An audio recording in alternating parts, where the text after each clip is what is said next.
Vamos voltar aqui para o nosso quintal agora. Eu quero conversar com o Misael Mainetti, porque teve mais uma operação do Ministério Público aqui de São Paulo contra o PCC e que descobriu, inclusive, um plano para matar um procurador de Campinas. Vamos lá. Misael Mainetti, quais são as atualizações depois daquela mega operação que nós contamos ontem aqui? Bem-vindo, meu amigo. Sim, dessa vez o plano era matar um promotor da região de Campinas, fica aqui no interior de São Paulo. Muito boa tarde para você, Evandro, para todo mundo que acompanha o 3 em 1. Pois bem, esse promotor, Amaury Silveira Filho, ele vinha investigando o PCC pelos crimes que a gente já sabe, lavagem de dinheiro e organização criminosa. O Ministério Público descobriu tudo isso e aí prendeu 2 homens envolvidos nesse plano para matar este homem, este promotor. Um dos presos é José Ricardo Ramos, o outro Maurício Zambaldi. Eles são empresários do ramo de transporte, foram presos em condomínios ali em bairros de alto padrão na cidade de Campinas. E o que eles fizeram? Qual era o plano, né? Eles alugaram, compraram carros, armas e bolaram exatamente um plano, uma emboscada para matar este promotor que vinha investigando as ações do PCC, portanto, as ações deles mesmos. E aí, a 4ª Vara Criminal da comarca de Campinas acolheu os pedidos do Ministério Público e cumpriram 3 mandados de prisão temporária e 4 mandados de busca e apreensão. Essa operação foi chamada de pronta resposta. Agora a gente vai seguir acompanhando, né, se essa prisão temporária, por exemplo, vai virar uma prisão preventiva e como que a polícia vai lidar tanto com esse plano, né, para matar esse promotor. E agora vamos ver quais vão ser as consequências para esses 2 homens que foram presos, quanto para essa investigação que já vinha correndo em relação às ações do PCC na cidade de Campinas. Evandro? Quer dizer que o Mijão está sendo procurado então, Misael? Esse é o apelido dele, exatamente, Mijão. Parece piada, mas o Mijão ele foi preso e parece piada, mas é realmente como a região de Campinas e na polícia, no Ministério Público, as pessoas conhecem esse criminoso. Então, às vezes a gente fala o nome real dele, mas o nome como ele realmente é conhecido é esse, Mijão. Exatamente, o nome de guerra normalmente é um apelido, né? Obrigado pelas informações, Misael Mainetti. Um abraço para você, bom trabalho aqui em São Paulo. Mais um desdobramento dessas operações do Ministério Público contra o PCC. E Bruno Musa, como é que você avalia a maneira como essas descobertas aparecem e o quanto isso vai demonstrando uma inserção cada vez maior do PCC na nossa rotina, em empresas que nós contratamos para serviços dos mais variados e que muitas vezes servem para lavar dinheiro para planos que, inclusive, têm como meta matar as pessoas que investigam esse grupo criminoso, essa facção? Olha, Evandro, infelizmente nós chegamos ao ponto que me surpreende estarmos surpresos com isso. Esse é o grande ponto. Lembra que eu comentei que lá na Venezuela eu atestei a respeito da resignação das pessoas, em que eles falavam, eu não quero mais saber sobre política, eu não quero conhecer mais nada, eu não quero saber de novo, eu quero saber como eu vou jantar. Esse é um momento em que nós abrimos mão porque a gente simplesmente desiste. Acabou. Você vende o almoço para conseguir o jantar. E no Brasil, muita gente já está nesse ponto. Não necessariamente levando ao pé da letra ou a vender o almoço para o jantar, apesar que tem muita gente que sim, mas a resignação por parte da política e a desconfiança por parte das instituições brasileiras que elas fazem por merecer o que estão vivendo, nesse nível de confiança que beira o 0. Então, quando a gente normaliza a situação, nada mais surpreende. Infelizmente, nós viramos reféns aqui em São Paulo. Hoje em dia, São Paulo é a maior indústria de carros blindados do mundo para civis. Quando eu comento que a gente anda de carro blindado aqui em países desenvolvidos, é como quase um... Como assim? Você é do exército? Você faz parte? Não. Não, quando você mostra temor de parar na rua, as pessoas já estranham. Ou, por exemplo, meu escritório na região, no centro econômico de São Paulo ali, a gente sai para almoçar e não leva mais o celular na mão. Quando alguém rouba, quando alguém é roubado do escritório, volta e fala assim, também ele tirou o celular do bolso. Como se ele fosse o culpado por tirar o celular do bolso. Ou seja, nós normalizamos essa situação que nós vivemos aqui em São Paulo. O roubo do celular é pequeno frente ao que nós vimos. É o que você falou, matar um promotor. Mas, infelizmente, nós chegamos no ponto que nada mais surpreende. Você não lembra daquele rapaz que morreu com um tiro, com 18 tiros, acho, no aeroporto de Guarulhos? Ou seja, você pode estar voltando de viagem, de férias com a tua família e na tua frente, 18 tiros a céu aberto. No Rio de Janeiro, o que nós vemos ali, pessoas se escondendo embaixo do carro, com pessoas cruzando ali para ir para Galeão ou para a Ilha do Governador, de repente começa um tiroteio. A gente não pode normalizar esse tipo de situação. Então, infelizmente, chegamos ao ponto que me surpreende estarmos surpresos que eles, o crime organizado, eles têm tentáculos em todas as partes da sociedade, inclusive dentro da máquina pública. Fala, Piper. Eu concordo muito com isso que o Bruno falou. E a população é, em grande parte, culpada disso também por normalizar, por achar até graça em algumas coisas.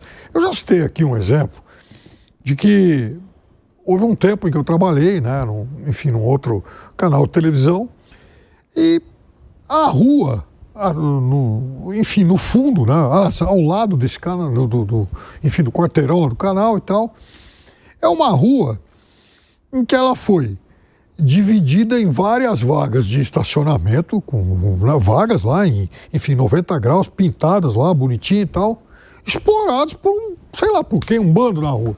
Então, eles se apossaram da rua, eles cobram mensalidade. Mas veja, isso não começou agora.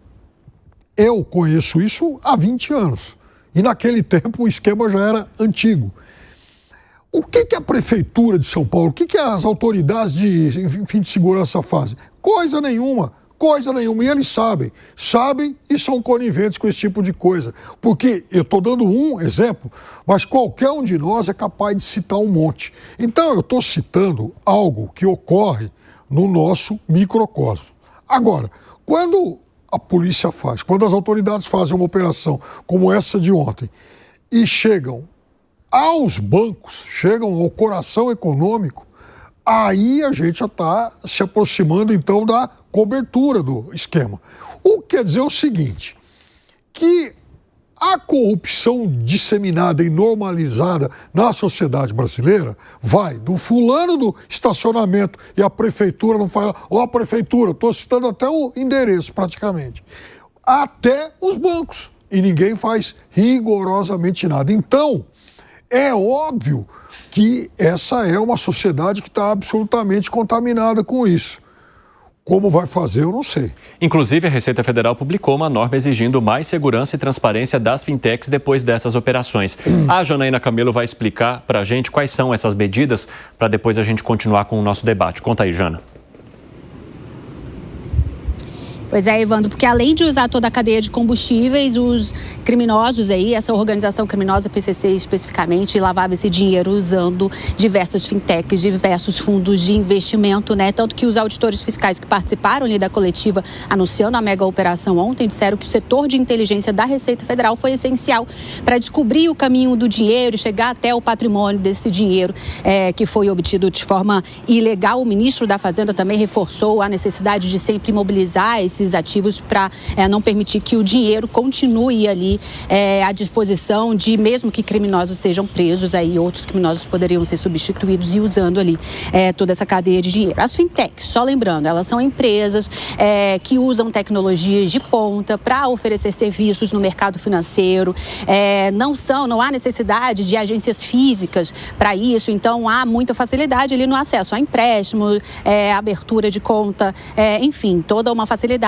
em relação aos bancos tradicionais. E aí, logo depois dessa coletiva de ontem, do anúncio da mega operação, a Febraban soltou uma nota fazendo muitas críticas, dizendo o seguinte, classificando a operação como fundamental para identificar quais agentes do sistema financeiro estão a serviço do crime organizado e dizendo o seguinte, que o cenário atual emergiu com novos players de mercado que não se submetem ao mesmo rigor dos controles de integridade e de prevenção a ilícitos financeiros já aplicados aos bancos tradicionais do país. E aí disse que a concorrência é bem-vinda e saudável, desde que em condições de igualdade em relação às regras de prevenção e lavagem de dinheiro e a ilícitos financeiros.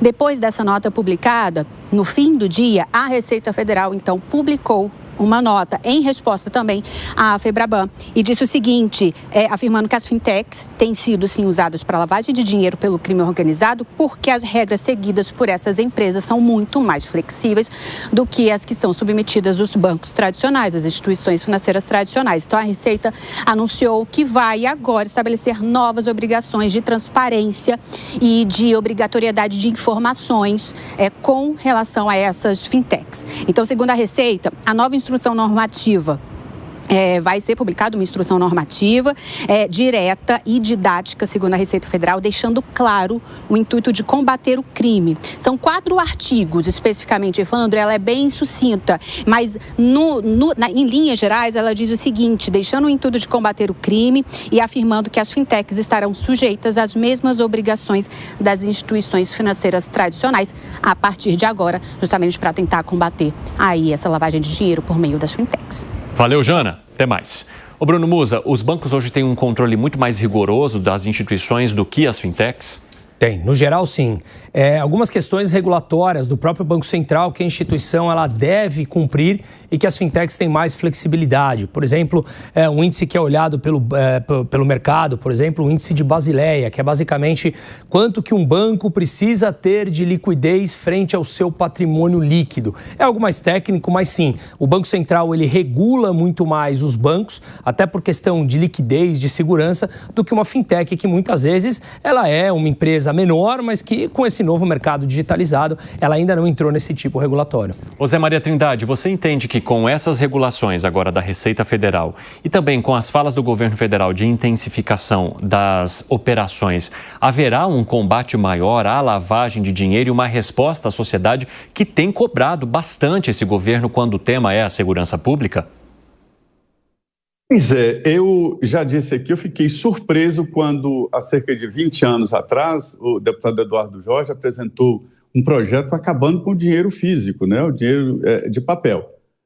Tá maluco? Como? Né? Hoje eu vejo que já está na hora. E o dinheiro, através do meio eletrônico, ele é mais fácil de ser monitorado e deve ser monitorado.